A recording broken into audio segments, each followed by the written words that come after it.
రక్షించుటకై దేనికి మీరు శిల్పి అయి ఉన్నారో, దేనికి మీరు నిర్మాణకులో, ఆ పట్టణము కొరకు నిరీక్షించుటకై యేసయ్యా నా యేసయ్యా, యేసయ్యా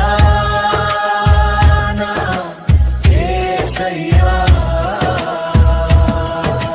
నా తల జలమయముగా,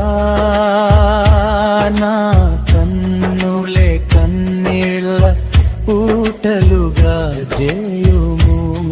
పరిశుద్ధాత్ముడా, ఆత్మవరములను మంచి మనస్సాక్షిని అనుగ్రహించు. శరీర